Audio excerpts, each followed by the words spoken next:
is Dan. And my name is also Dan. And welcome back to the Dan the Games Man podcast. And this time we're going to be talking about the state of AI gaming in 2026.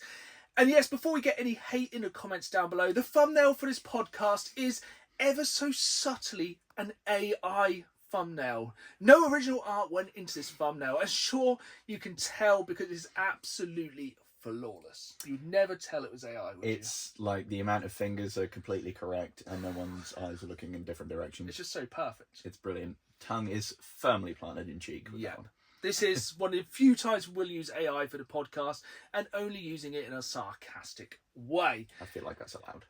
Yes, just to kind of illustrate how bad it is. But before we just absolutely rag on the future of all humanity, let's get to the important things because I am genuinely really excited to talk about what we've been playing the past 2 weeks because we have been playing with absolute fire. I will let you start us off.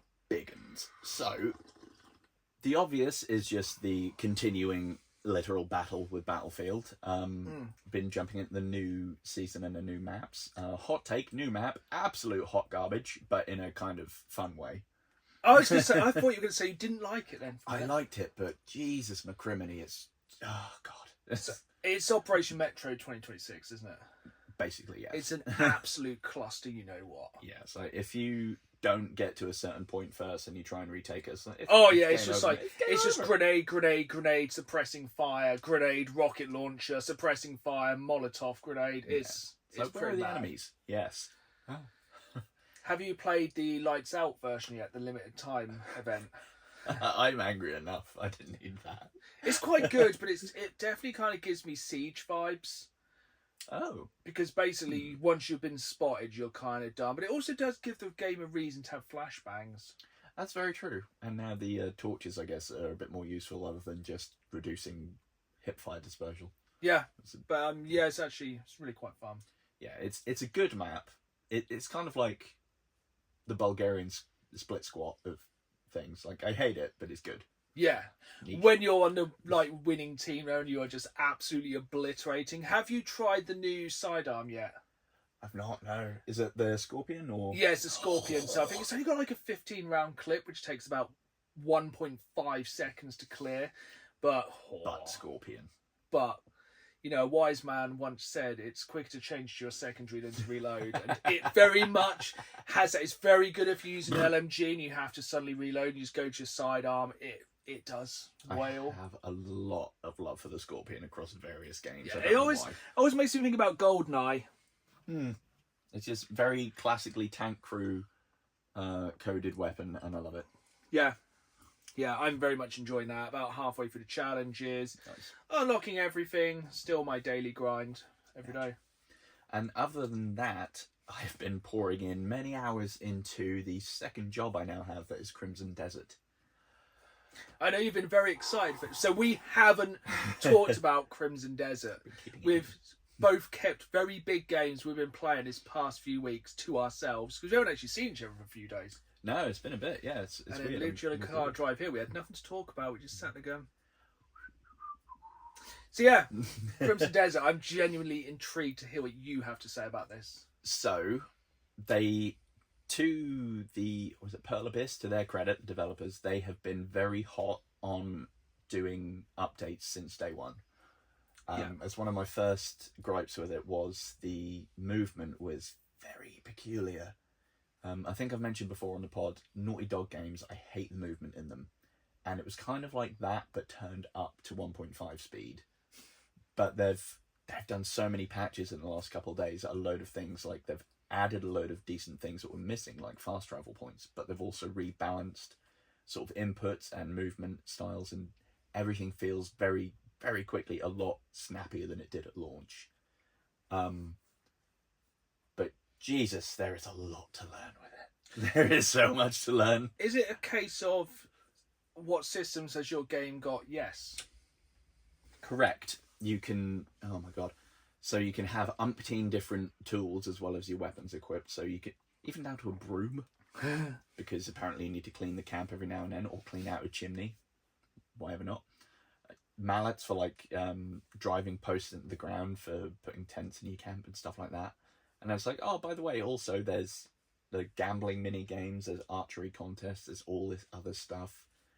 The upgrade trees kind of boggle your mind at first. Is it like a map of the universe? May as well be.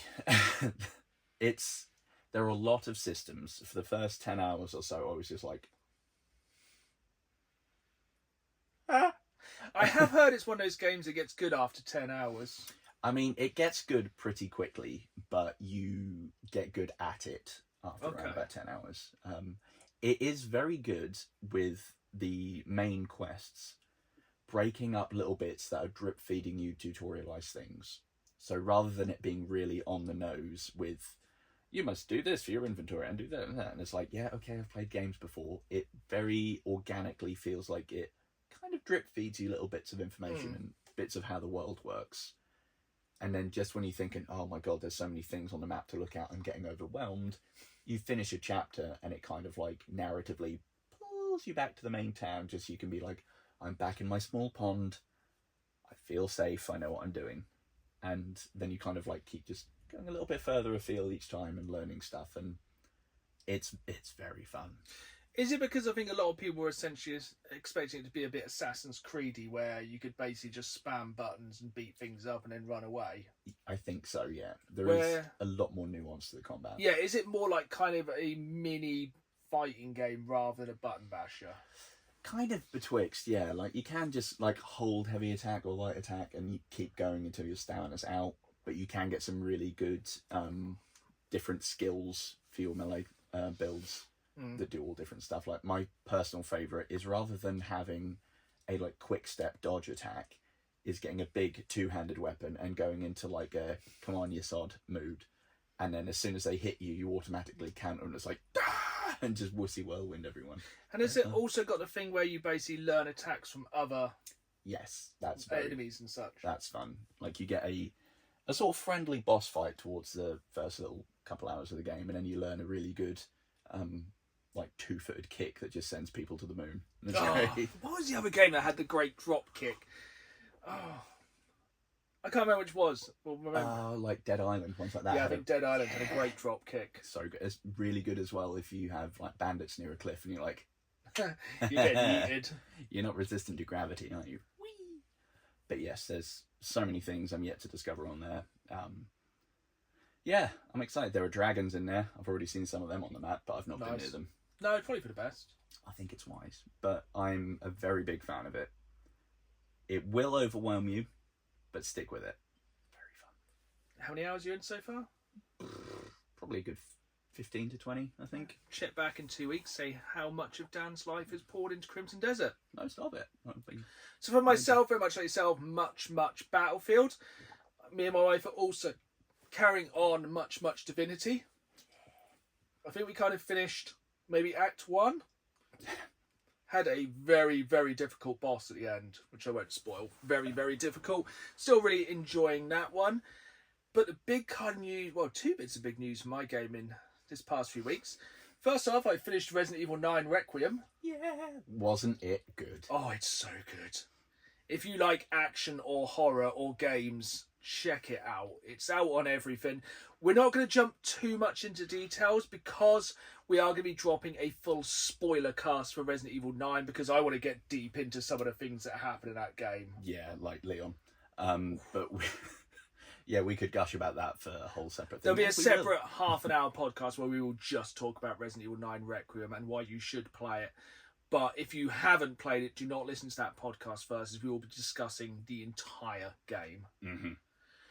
But the other thing that happened this week, I may have slipped, tripped, and accidentally fell and ordered a Switch 2. Hate it when that happens. Because, once again, the power of TikTok and the internet has compelled me to buy Pokopia. Oh my god, I'm this close. That close. It looks so good. So good. So good. I am not a cozy game kind of guy. Same. My wife was like, I don't know, it looks a bit like rubbish. She was like, well, it looks like Minecraft. And I was like, yeah, it does look like Minecraft. And like, even though it's on the Switch 2, it's like, yeah, it does look good. Doesn't look amazing. You're like, oh, it's Minecraft, but there's some Pokemon. But 10 minutes in, the grip was fully in me. I mean, I've not even played a second of it, but just from what I've seen of clips and screenshots, so unhinged. the character in it is just... So, I'm not going to spoil it because I think everyone's experience will be slightly different. But here's my first 4 hours or so, roughly, what's happened. That was the first sitting. We're just having a quick game. 4 hours later, I probably should eat something. If I yawn or look tired this episode, that's because I forego sleep now to play this game more. And I've heard from many people who are playing this, it's the same. It's now a work of life. I mean... Words. I've been playing Battlefield regularly since middle of December, and I'm only at like 90 hours or something. I actually hit 123. It's 123 hours in Battlefield today. One of our colleagues has been playing Pokopia since launch. He's already at about 70. Yeah, I am going to come off this podcast and go and play Pokopia. That's the beauty of the Switch 2, because I can just take it with me. If I could just take it everywhere, I'd be quite happy. But, so, for those who don't know, you play as a Ditto. Already a strong premise. So you pick, are you a little boy or a little girl Ditto? And I was like, right, we'll be... me and my wife are playing together, playing controller share, because she thought she might get into it. So we make our Ditto, then the Ditto then transforms into a person. Little humanoid. Creepy as. And then is basically walking around. Also, the Ditto Naruto runs everywhere, so it's like arms go blah, like that, everywhere it goes. All right, that's looks good. stupid as. And then you basically meet up with a professor who's a Tangela. Excellent. Who I think has a CD on his head where it should be like the doctor's the thing. little light reflector. Oh, I think it's a CD. That's fun. And then basically you end up, he's like, oh, something's happened. All of mankind is gone, and all the Pokemon are gone, and the world has ended. I bet it's a TM on his head. Yeah. And then basically you wander around and you start to meet friends. And you start to meet the Pokemon. And normally in a Pokemon game, they just say their names. Because you're a Ditto, you can actually talk to the Pokemon. The first one you meet is a Squirtle, who is seemingly dying because it has no water. Water. So it's literally just there dying. It's like, oh, well, maybe if you steal my move, you can just vomit water on me. So you do, and it's like, wow, that was great. Thus starts, in my game at least, Squirtle's obsession with everything that's ever existed ever. You can even make Squirtle walk around with you, so you can make any Pokemon just wander around with you. Excellent. But Squirtle's like, wow, a rock.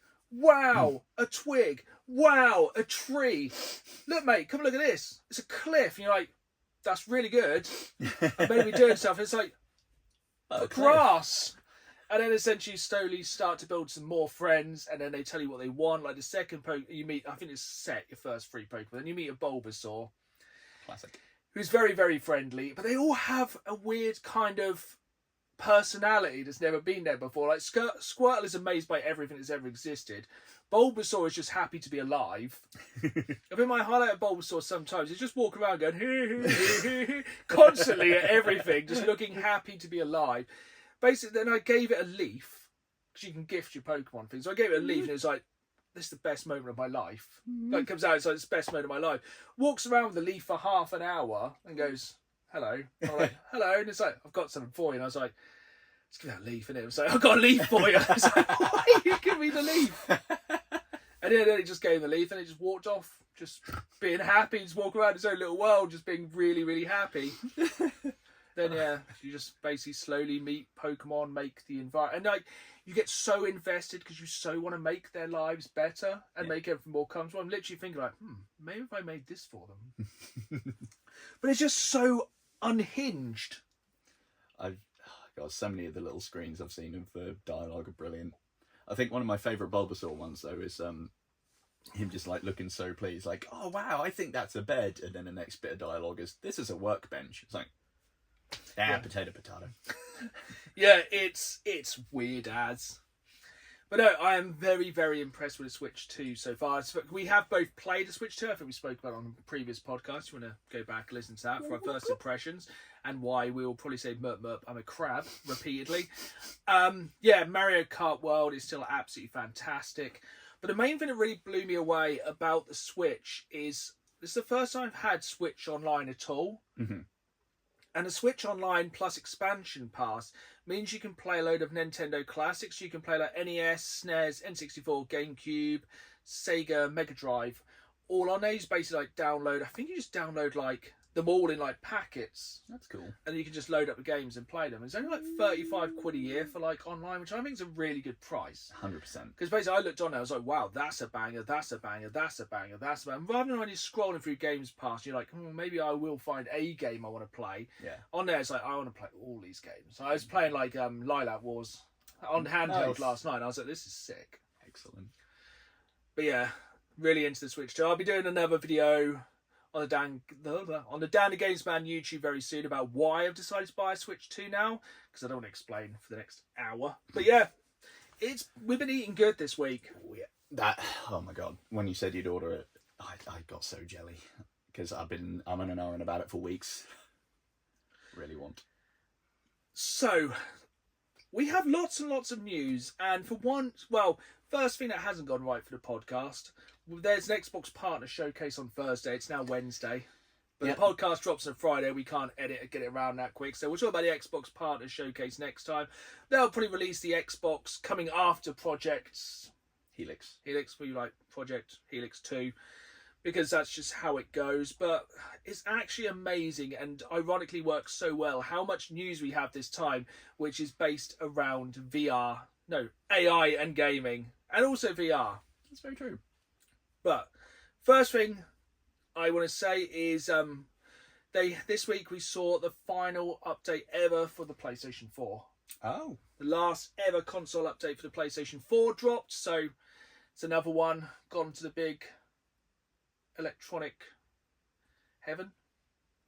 Yet. PS3 still gets updates. Yeah, the PS3 has seemingly outlived the PlayStation 4. Which means now I presume people will probably start hacking the living hell out of the PS4. Oh, that's a very good point. Quite interesting. Yeah, that's a very short news story. I have so many stories. In other bad news, this one is coming very, very quick, like very recently. I think it's dropped this morning that PlayStation are reportedly shutting down another first-party studio. Oh no! So Dark Outlaw Games. Can't say I know of that one. I'm trying to think what they actually made. So it's from people who are veterans of Activision and Treyarch. Oh, okay. I think they were basically shut down before they actually did anything. Lovely. So again, another kind of games company that Sony has kind of either formed or bought and closed with nothing to show for it. They're just firing on all cylinders. The news isn't really going to get... I've got some good news to keep at the end, but I think the main reason we wanted to talk about AI and gaming this time is because of the DLSS 5. That's good grief. Now, when I first saw this, I was like, do you know what? This is kind of a good use of AI, because essentially it's just AI upscaling. It's very much like if you used to put like a PlayStation disc in your PlayStation 3, it would use AI to upscale. Yeah. Or maybe that's using an upscaler. But it's no one's going to be put out of a job for that reason. Yeah. But much like the thumbnail for this podcast, it has that AI jank to it. Yes. I feel like we've all trained our eyes very well these days to identify blatant AI slop. And all of the stuff they shared from the NVIDIA thing about it looked so jank. Now, some of it wasn't too bad. Like, generic backgrounds in Assassin's Creed, yes. Grace in Resident Evil 9 looking like she's going to slay girl.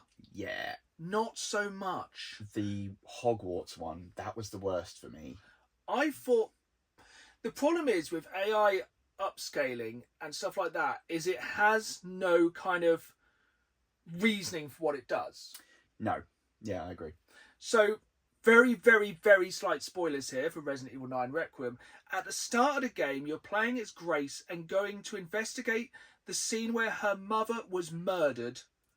And using this DLSS 5, it looks like she's going to dance at the Pink Pony Club. Yeah, she suddenly goes from angsty and like damp in the street to yes. Yeah, she goes from slaying to slay. And like at first you're like, oh wow, that can, because consoles at the minute, as great as they are, can't hit the same level of graphical fidelity that high-end PC can. It's like, okay, maybe that could bridge the gap. But then after a second, you look at it, and it does just look like somebody's gotten a still from a game and gone Instagram filter. It does. It's It looks so like an weird. Instagram filter. And the thing is, if you're going to do it on Grace, why would you not have done it on Sexy Leon? Mm-hmm. Because, damn. Because you can't improve upon that. It just goes, got nothing to do, mate. And it's... But yeah, the internet reacted. The internet reacted, and they did not like it. This was something that was made by NVIDIA during the GDC conference. They unveiled it, and based on early reactions, it was divisive, they're saying. But I think most reactions just called it slop. My personal fave was when people reacted poorly to it, and the NVIDIA CEO said, "You're all wrong." I'm like, no, mate. Absolutely not. It's weird as well, because I get the idea of trying to put extra polish on what you've done.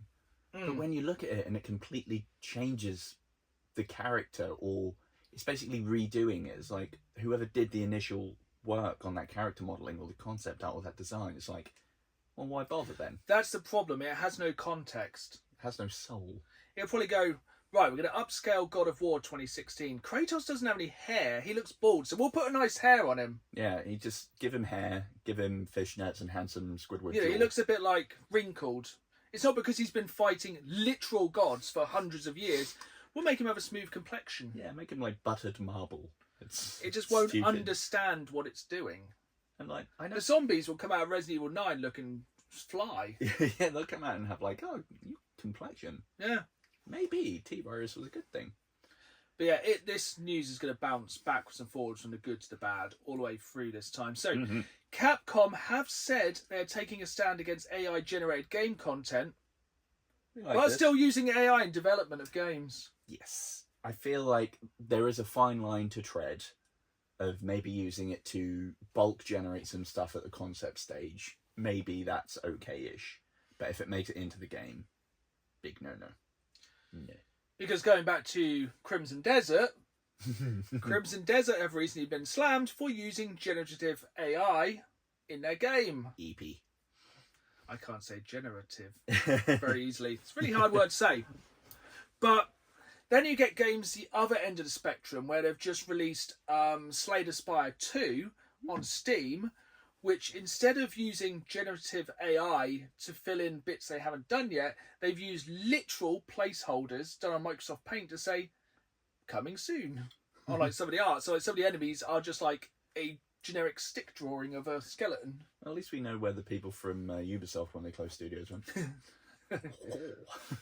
But yeah, it's that's pretty gross. Yes. And I think it's really a good acid test to see where Todd Howard stands on a thing. And he was a big thumbs up for DLSS 5, so I think that means we should probably just not touch it with a 20-foot large pole.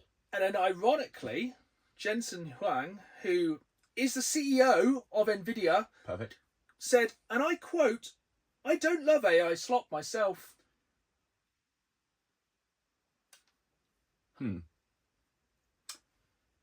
Nope. Yeah. No, I got nothing. No. Not really a lot we can say to that one. No. So the person rolling out graphics cards to create AI slop isn't a fan. And we will be talking about a lot of AI slop later in this video because we have been literally plumbing the depths of some of the online stores on especially the Switch and the PlayStation. Xbox ain't too bad. They seem to have a slightly tighter quality control. PlayStation and Xbox, they don't give a word. They do not care whatsoever. Back to the... Actually, have we even left the bad news? I don't know. But Red Storm Studio, who have done Tom Clancy games for the last forever, have been sadly shut down. That is a shame because I feel like the past few Tom Clancy games haven't been bad, but I feel like they just kind of pushed every format of that game out. Yeah, basically anything randomly like jingoistic that Ubisoft wanted to do, they just slapped that name on it and was like, go for it. Like End War. That didn't need to exist. I liked End War. Did you ever try and play with the voice controls though? Yeah, that didn't work. Yeah, I was going to say. Yeah. It's a good game, but it's just, I think it's more kind of the novelty of having an RTS on a console, which kind of worked. Very true. Yeah. I just remember yelling at it, trying to get the voice commands to kick in. That could have used AI. Well, no. Womp womp. Other than the very obvious, that's all the news I have, so I'll save that one for the time being. Yes, I have much more from the world of AI and gaming. So, Google Cloud is making a generative AI that can make games. That's needed, isn't it? Yeah. So basically, a lot of people are not pleased that soon AI will just be making its own games, and we will just get even more generic kind of crap coming out, Ugh. which is just insane. It's not needed. But at least, like, I'm going to go with some of the lighter news now to kind of lighten it up a little bit. So, Palette cleanse. Valve has updated Steam's disclosure policy saying developers are required to flag generative content with their games now. So if a game does use AI generated assets or any kind of AI, it has to say so on the Steam store. That's good. I mean, the fact that if I posted anything on Instagram that had anything AI, I'd need to flag it. Why can't things that actually cost money? So yeah, okay, good. We like this. That is good. So that's good. And some more good news, even though this is my one favourite use of AI because it's so bad it's good. Have you been like doom scrolling on Instagram and TikTok recently and come across any of the hilarious wrestling Sora clips? I've seen some that I probably shouldn't repeat. Like, I never knew that Roman Reigns had such an obsession with soup. Just Roman Reigns and his grandma in these Sora AI videos have kept me going through some dark times these past few months. They are so incredibly funny. Excellent. Because they're so obviously AI and they're so janky and they're so stupid. I've seen some ridiculous, like, big WWE fights.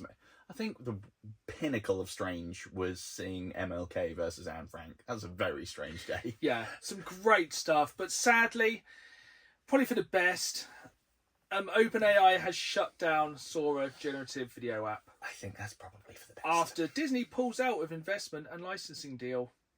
Yeah. So in another confusing thing of companies buying stuff and then just bidding them off.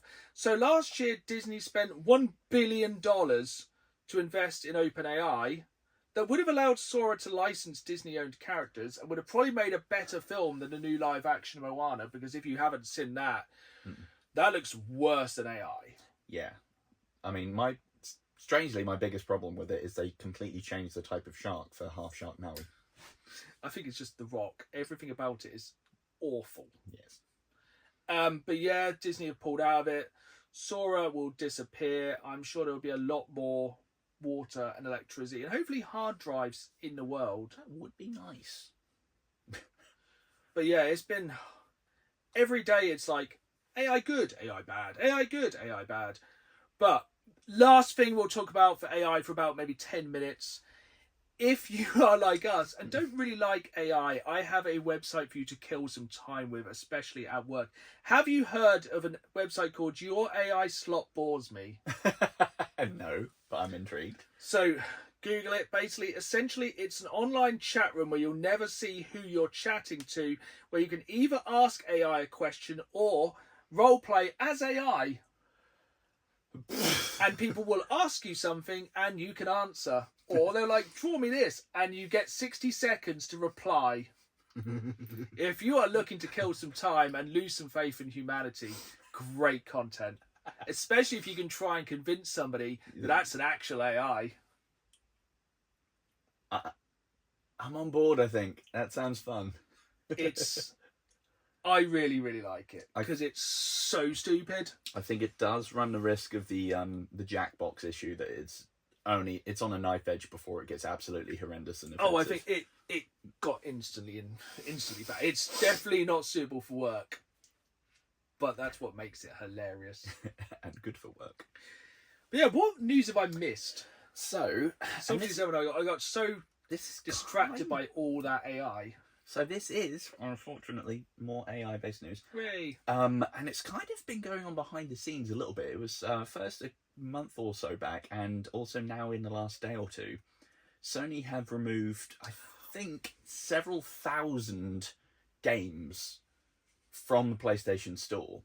I think about 700 of them in the last load were from one developer, because it was such blatant shovelware and AI slop that they were like, no. Once again, we will talk about some of these later in the episode, because some of these are the lowest common denominator, aren't they? Yeah. We use the term games very loosely. It's like if I were to put a urinal cake on my head and say it's a hat. It's like, Some of these are making Pong look like a masterpiece. Yeah, and I mean, I've got an article here. Oh, that's just gone back. There we go. So, this is from mpfirst.com, but I found this story across multiple places as well. So, low-quality games, often called shovelware, have been around on PC and consoles for a long time. These games are made quickly with little effort, often copying ideas from other titles. In recent years, they have become a bigger problem in digital stores like Steam and PlayStation Store. Yeah. About 2 months ago, Sony removed nearly 1,200 games from one of the biggest publishers of this kind of content. 1,200. That's a lot. Now, the company has taken similar action again, removing games from 2 more publishers. According to a recent report by Delisted Games, Nostra Games, a company based in Cyprus, had filled the PlayStation Store with around 700 games, many of them sim games. These have now been removed. Some of these caused controversy due to the use of generative AI. After the removal, a spokesperson said, "Unfortunately, PlayStation Store had removed our games. We were unable to provide an exact reason because it wasn't shared with us either. For now, we are planning to continue releasing on Nintendo Switch, Xbox, and Steam." Oh, good. I think they know why it was taken. I wonder if that was made by AI. I feel like it's a company that probably doesn't even exist. I reckon it's just an AI making games, pretending to be a games developer. It's probably just a server farm somewhere in It's Cyprus. probably just a dude. Probably not even in Cyprus. It's somewhere else, probably via Cyprus. Yeah, just using the world's most basic VPN to bounce it out there. Yeah, 100%. And, oh my God, what we'll get ready to talk about in a little bit, some of the shovelware that's still on there, you got to wonder what they took off. Yeah. They are mad. Final piece of PlayStation news. Xbox is doing great this week. They've actually not fallen on their own I think it could be arse. the first time this year that we haven't actually got anything negative to say about Xbox. They haven't done anything like stupid and shot themselves in the foot for a week. Because PlayStation have announced PlayStation PSSR, which is like some... PlayStation keep patenting ideas which seem to link. Everyone says they're stupid, then they never appear. I'm very sorry for the potential work in editing here, but did they really not think that it just looks like pisser? I think you can say pisser. Excellent. Yeah, so the PlayStation pisser is essentially, I think, a generative AI that basically, if you go, I'm stuck on this game, show me how to do it, and it'll do a ghost. And if you're really stuck, it's like, just do it. So yeah, for those who can't be asked to play their games or watch somebody else playing their games, get an AI to do it for you. Jesus. Like any job, just get an AI to do it for you. If a job's not worth doing, it's worth giving to AI. And gaming is like... This harks back to the very first episode of this podcast when we talked about Elon Musk paying somebody to play video games for him. Oh yeah, fake gamer. And yeah, it's just gone full circle after like over a year of just now Elon Musk's like, well, I don't need that person anymore. I'll just have an AI do it for me. God. And then if Grok does it, it'll also shout racial epithets as it goes. Yeah. But yeah, with the amount of AI news and stuff that's gone on in the past week, we have no time this time for... I think we looked on Reddit to find something worse and just couldn't. And I also forgot about March Madness, which will be back in April. April antics. So go figure. Just remind me what the first round of March Madness was again. That will be Mega Starmie versus a T800 with one leg. So remember, it is strange things from the world of nerdom versus each other in a battle to the death. It's a battle royale where eventually after 16 will go to 1. Yes. To try and beat last year's reigning champion of... Was it Ash? It was Ash. I think it was Ash Ketchum. Yeah. And at that point, he also had like the Bat Squatch and the Babadook. Also. Yeah, it just kept catching him. Yeah. Oh. He needs to chill. Yeah. So, we both had a little bit of a look on these stores. So try and hunt down these games after... How did you say were removed? In combination, around about 2,200 now in the last couple of months. They still are among us. And for me, the biggest one that kept coming up over and over and over again was Italian brain rot games. Yeah, I got one of them listed. Yeah. Which one of the incredible titles have you got listed? What's it? Tralalero Tralala Simulator. Is that the shark? Yes, it's the shark with feet. Now, this was probably the worst one of these games I found. I could not figure out what was going on. So, with most of these games, if you haven't seen them before, it will be a really cool splash screen, which looks way... Think back to when Atari used to release games in the 70s, and the artwork was like, wow, this looks like the absolute dog's biscuits. It's going to be fantastic. It looks awesome. And it's just feeling go... Burp, burp, burp. And you're like... Literally, this game, you play as this shark, which I can't even be bothered to say because it makes brain cells die as you say, which I know is the point. And essentially, you just go side to side, dodging things in front of you as they come down to you. It's like block.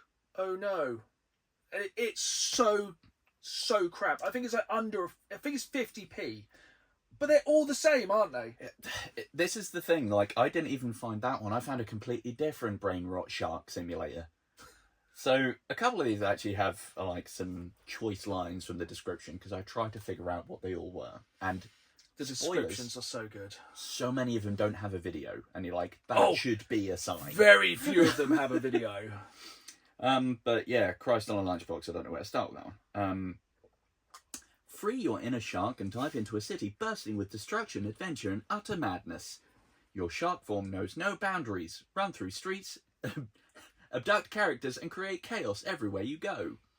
So it apparently has fully destructible environments and of course it does. Boss fights. Of course it does. But beyond that, I don't know what in the living fudge it is. It's just, it hurt my eyes to look at. Yeah, there was another one where I think there's a crocodile that's a plane. Have you got that one? Oh no, but I did see it like Bombardier or some nonsense. You know, we're all up for a bit of like weird random stupidity, but like I doom scroll memes all the time, but brain rot is another level. Yeah. I'll pepper in a couple random ones. Perfect. Did you see Anime Uni St. Patrick's Puzzle? No, but I have one that's very... You will notice a lot of these are very, very similar. They are totally different games by totally different studios that have nothing to do with each other. So what was yours called? Anime Uni St. Patrick's Puzzle. That sounds great. It's literally just a vaguely green themed load of anime titties in puzzle form. Brilliant. That's it. That's all it is. It's the shoveliest of shovelware. So I have another totally different game called Anime Village Online.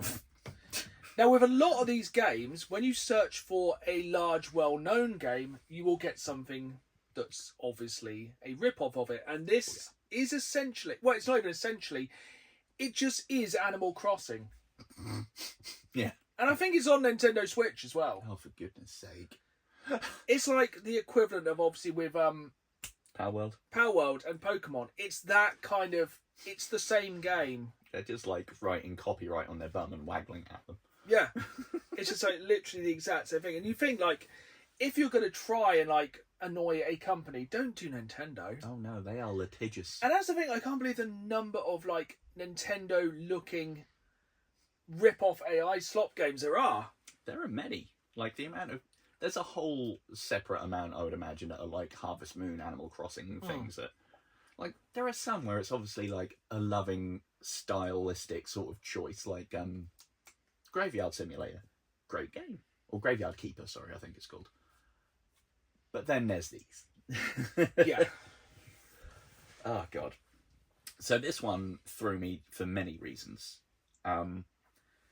Uncharted Schoolboy Hacker. So it's basically just 3 words put together. Effectively, yes. I reckon if we put that into what 3 words, it will come up as somewhere, and it will be a server farm in the Middle Maybe East. that's where the treasure's hidden. Ah. That's what I'm getting. Just a lot of Bitcoin.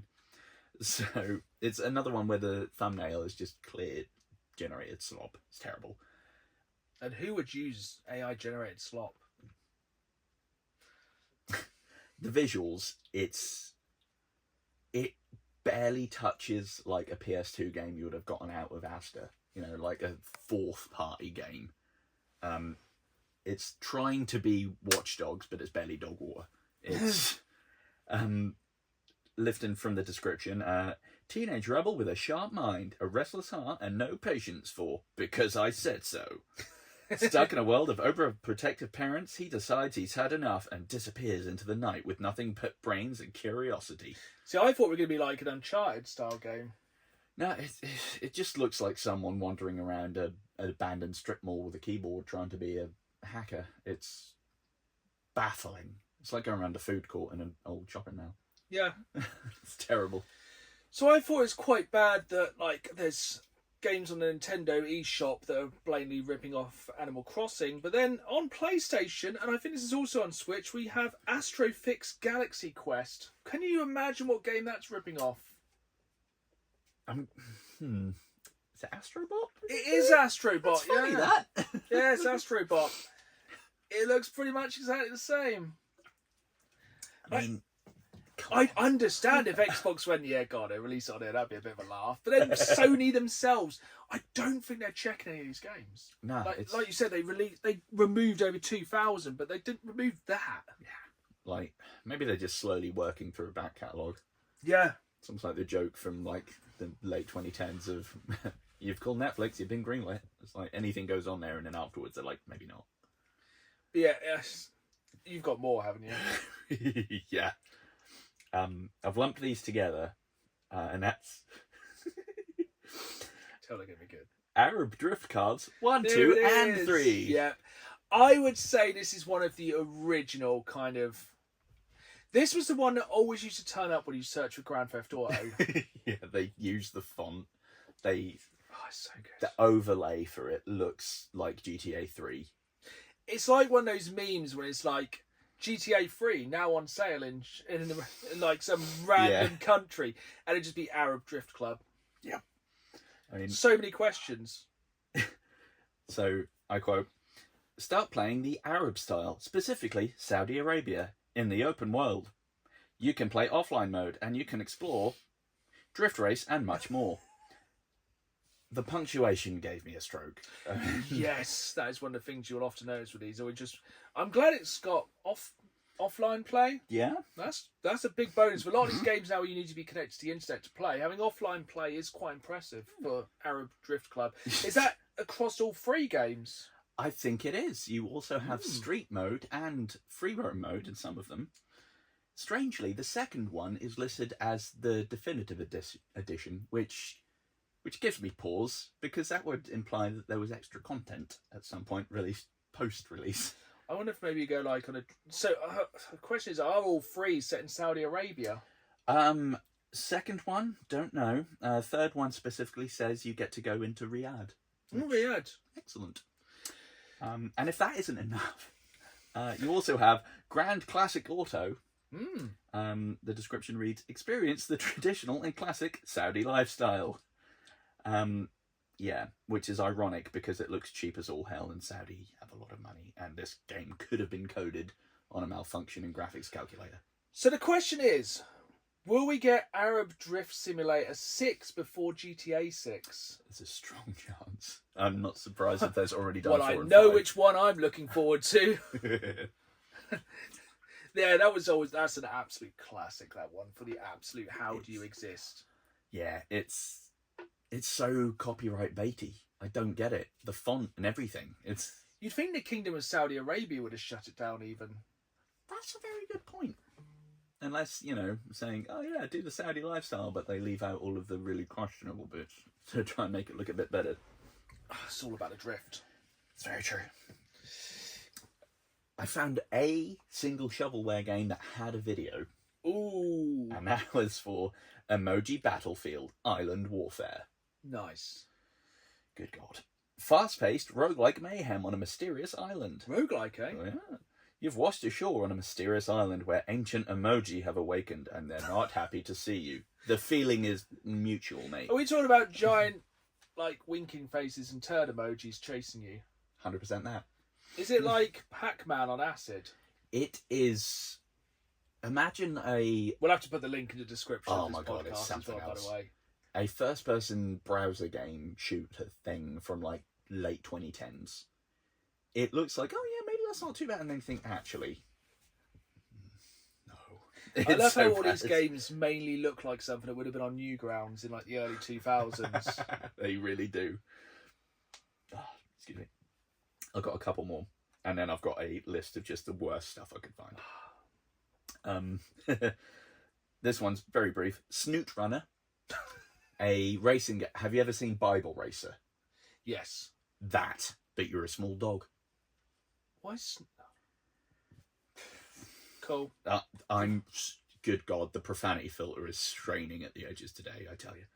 6-7 nights. Hello, bottom of the barrel. You have 6 nights. The 7th day changes everything. Whoa. And I don't know what this phrase really means, a compact first-person survival horror. It's short. Yeah, mercifully, one would hope. You are sent... Oh, God, the description gave me many questions. You are sent to a school locals openly call cursed. It has been closed for months after a chain of unexplained incidents and growing panic in the surrounding area. No, Dan isn't having a stroke. This is how it's written. Yes. You are tasked with demolishing the school, but the Bureau disagrees. What Bureau? What, the FBI? What do you mean? I presume the FBI is like, nah, mate, you can't knock that school down. Yeah. Destroying the building won't end the phenomena and may make it far worse. All right, I'm going home then. No idea. Again, What was this the phenomena in the school? Are we kind of Paranormal. riffing on Five Nights at Freddy's just by saying 6-7? I think so. Is that literally the entire premise of his game? Is just to force a 6-7 joke in? The only way it could be good is if it leaned far enough into being like ironic and it was just a middle-aged person chasing you going... It sounds like a Family Guy cutaway. The art made it look like it was trying to actually be a genuine horror game, and that troubles me immensely because I like horror games and this stuff really ruins it. So I imagine it's just like one of those weird ones like it's been made in like Source engine where you're like being chased by like Michael Jackson's face or something, but just a 6-7 like that, chasing you through corridors. Also, Like an SCP thing, but just like through the corridors. Which would actually be quite terrifying. oh yeah, good God. Oh, have you ever... Oh, which one is it? Is it Corpse Party? There was like a weird Japanese RPG thing, and like you'd occasionally just get chased by this giant blue, slightly bent face. Yeah, I do know what you mean. Horrible. Yeah, that was 6-7. That's what I imagine that game is. That creepy. This thing troubling in a different way entirely. And I think so many of these games are just simulator. It would take another episode entirely just to go through them, so I picked out some of my All least simulators. Brilliant. Most favourite. Drive-through fast food simulator. Okay. Supermarket Simulator 2026, so don't worry, there'll be finally. another one next year. Oh, good. Mm-hmm. I might wait. I did put barista, but it's changed it to Batista, so that would be much better. Just power bombing muffins. Batista bombing people. I walk alone. I'd play that. Just like I would play Batista Simulator. like a normal simulator game, but you just bombing people through shelving. Actually, make it. Batista the barista. I wouldn't care if you got my name wrong. I'd just roll with it. God, you must have a nightmare ordering coffee.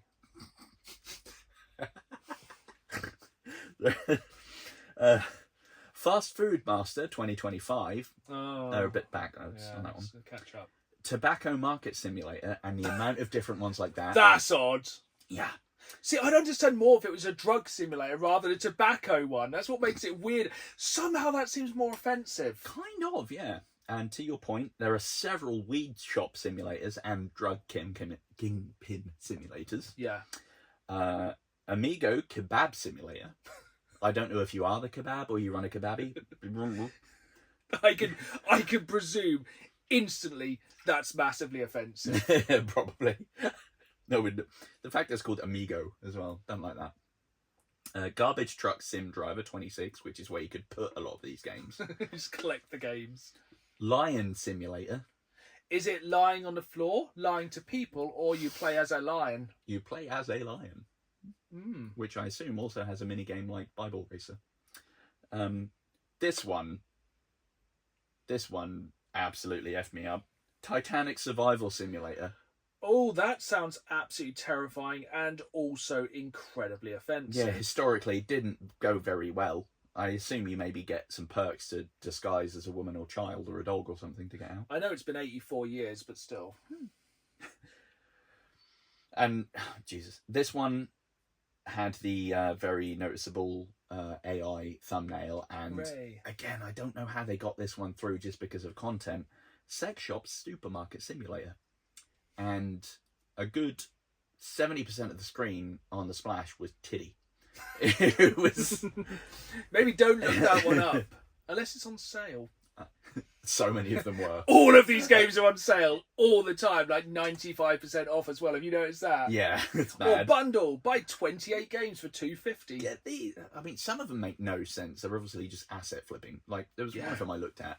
It was kind of like an almost SCP thing. It was like one of these time loop almost games. Like, go up the stairwell if you don't notice an anomaly. If you do, run down. It's like, oh, cool, a horror one. And it's bundled with another one from the same thing. And it's just running a gas station. Like, is the horror work? That's the real horror. And in case they were getting a bit too far-fetched, Jesus Simulator. Yes, isn't this one that was one on early access and has a demo on Steam? I would not be surprised. You constantly just have to hit the cross button, I would assume. I know there is a game where you play as Jesus, which is on Steam, and you do perform miracles, and it sounds as weird as it is. There is a demo, so I think we have the next content for the podcast.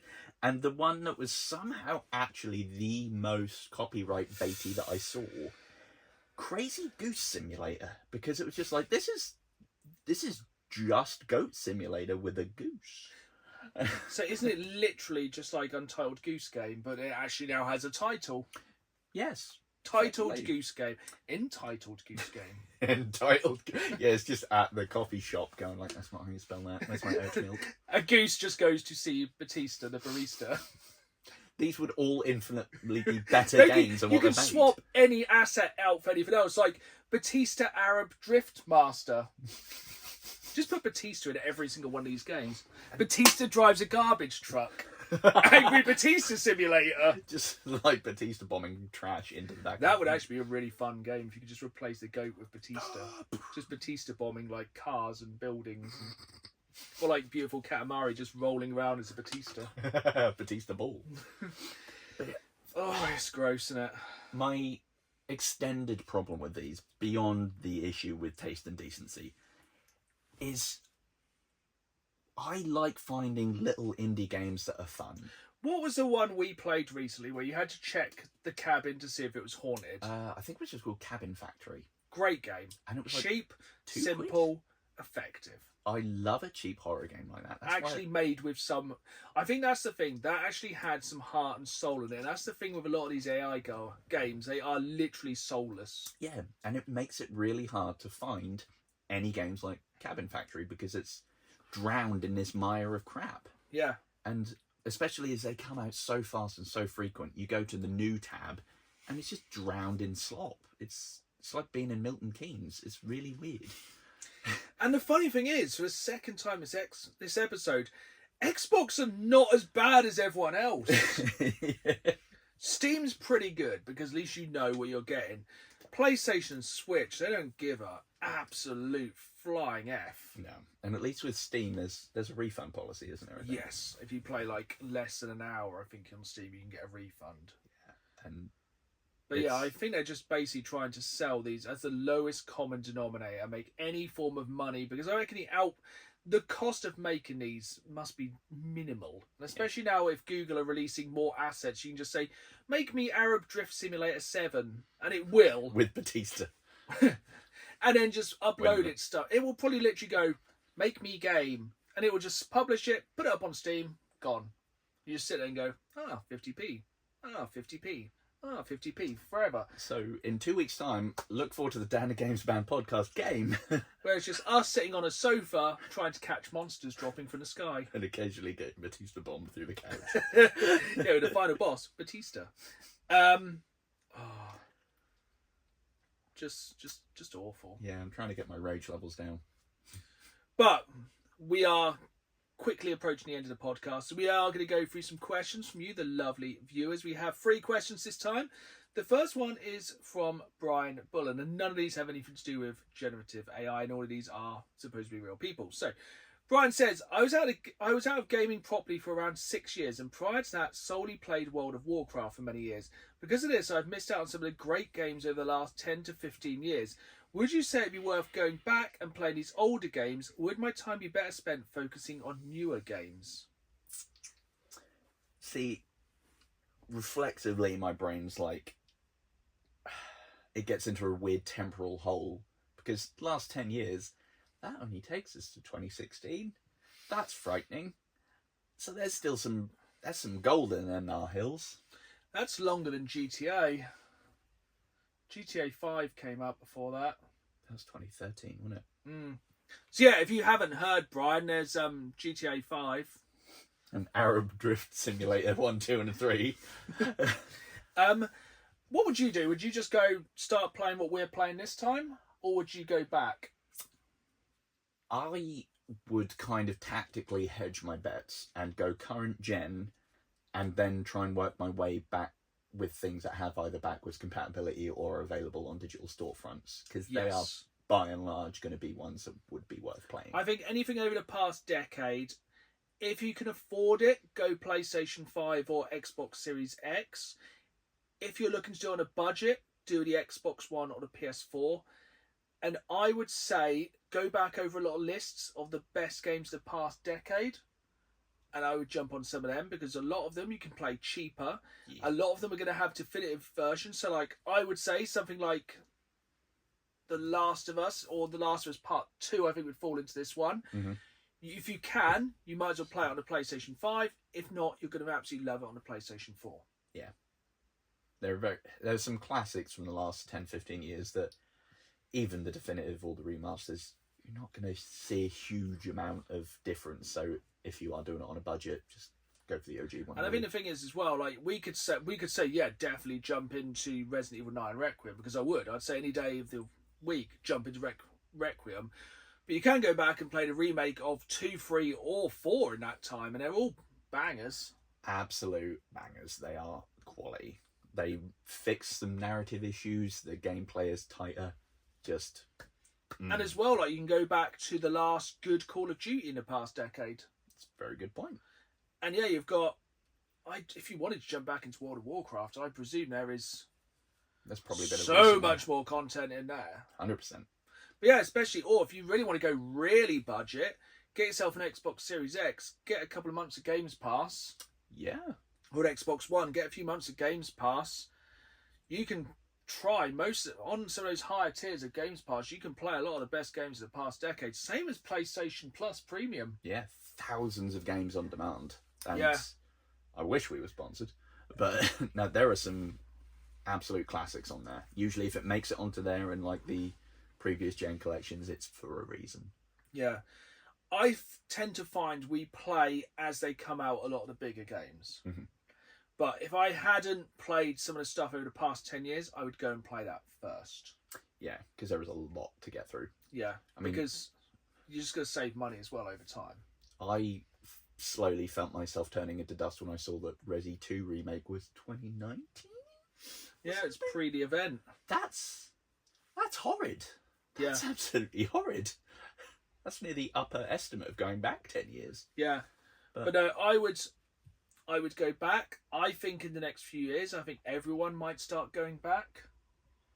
But that's a talk for another slightly less bleak day. Yeah. But yeah, that's what I would do. I think we're both kind of agreed on that one. Yeah. But just to you, there's been like some very good games in it. But I would try and find the game of the year for the past 15 years. Start there. Strong. And make sure you play Clair Obscure Expedition 33. That will take you a good 70 hours. It's good though. We did a full spoiler cast. You listen to that after it. Next question comes from Scott Ferguson, who would love to know what my game count is across all systems. Now, for anyone who's only ever listened to this podcast, me and Dan are sitting on an old brown sofa because around me is my games room. It is full of games. There are many, many games. And what I do is I have to track my games. Smart. Because I have many. across many consoles, going from the Atari all the way to the Xbox Series X. And I use an app called GameEye. You can see it there. I've just pressed the wrong button, so I'm going to take a picture of you. Blah, blah, blah. I've just got a new phone, so I don't know how to use it because I'm an old man. I've done it again. Look, there we are. Hello. Age. Right. I have an app called GameEye. It says there if you're watching the video version of this podcast, available exclusively on the Dan and Games Man YouTube, they have, according to this, just over 3,000 games. Damn, boy. I think it's more 4,000. There's a lot I haven't tracked. And hopefully no one zoomed in on how much my game collection is worth. It is many games. Yeah, it's many. I will probably never play them in my lifetime, but I would like to try my damnedest. Even if I have to live forever, I will eventually get round to playing FIFA Street 2 on the Game Boy Advance. I like the FIFA Street games, actually. I prefer to play a FIFA Street game rather than actual FIFA. But that brings us to our final question here on the podcast, and this comes from Retro Gamer Thomas, also known as RGT, who is on another gaming podcast, which we shouldn't really shout out other gaming podcasts, but it's very good. I was on the podcast a long time ago. It's the Unofficial Controller podcast. They also have a really good series, which is called Flashback on there. Yes. So they do similar kind of things we do. We talk about games every week. And then they also do Flashback, where they talk about a specific month of a specific year and kind of role play it being that. So, like, recently, I think they did back in 1993, talking about the Mega Drive games that were coming out that summer. Cool. Which was super cool. Definitely worth a listen. Once you've listened to every single episode of this podcast. Yeah. But a massive shout out to the guys in that podcast. I do listen to it on the way to work every week. So, I digress. So RGT asks, what's your view on graded games? They've never been for him, and I'm not sure it's good for the hobby. What's your views? I didn't know you could do graded games until December when we went to the retro retreat and saw a copy of Silent Hill Shattered Memories that was graded and sat at about 5,000 or something insane. Yeah. So it terrifies me, quite frankly. This is where we're going to get to two sides of this argument very, very quickly, because I don't agree with graded games. I think I would agree, because yeah, there is the posterity side of it, but then it's in there. You can't play it. You can't go, look, for archival purposes. It's just carbonated away. And then here comes the hypocritical part. What's your opinion on graded Pokemon cards? I think they are good. I also think they're good, even though, ironically, they're then sealed away and you cannot play them. But I think there's a fundamental difference between graded Pokemon cards and graded video games. At least you can still enjoy every part of that Pokemon card. Oh, 100%. You can pick it up, look inside, you can't open that game, you can't play that game. Yes, I probably couldn't have this card in a pile of Pokemon cards, because if I shuffle my deck, you could probably tell where this card is. But I digress. Can you imagine the absolute big D energy of having a full 60 card deck of graded cards? But then you would have to grade about 30 different energies.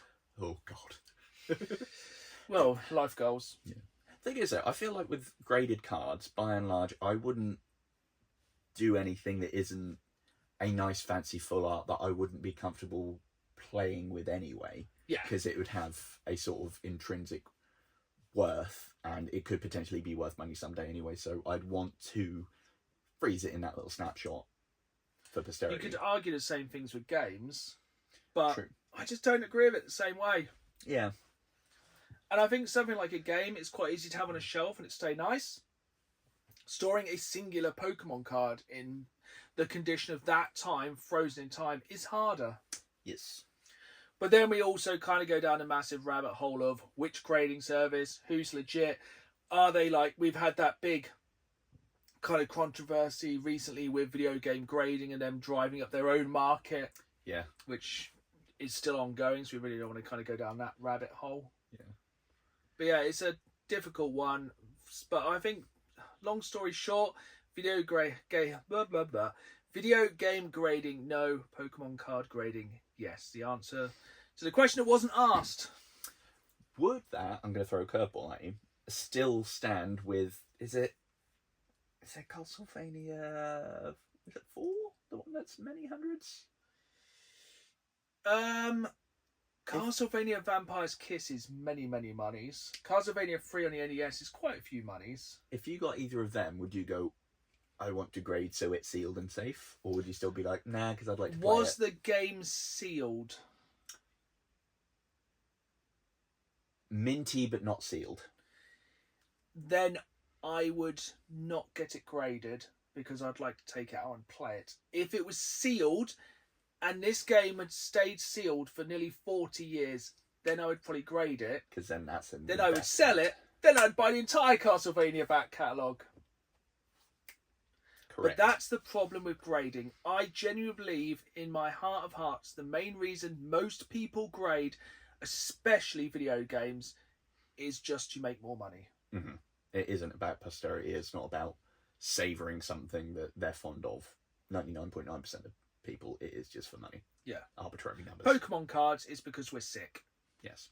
We will just look at them and go, oh, and Pretty. trust me, do not judge until you have held a slab in your hand. Ooh.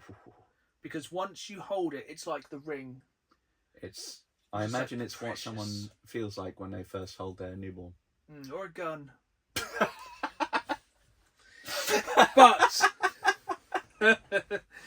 But we're going to wrap things up there.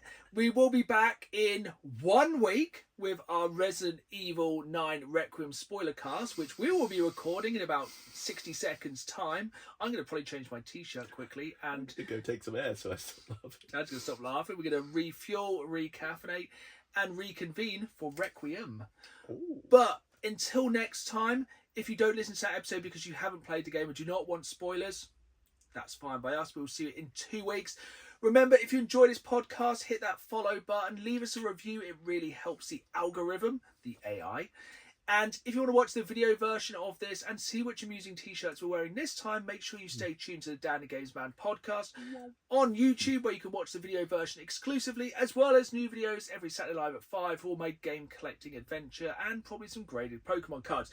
But for now, it is goodbye from me. And it's goodbye from me. And as always, keep playing the game. See you soon.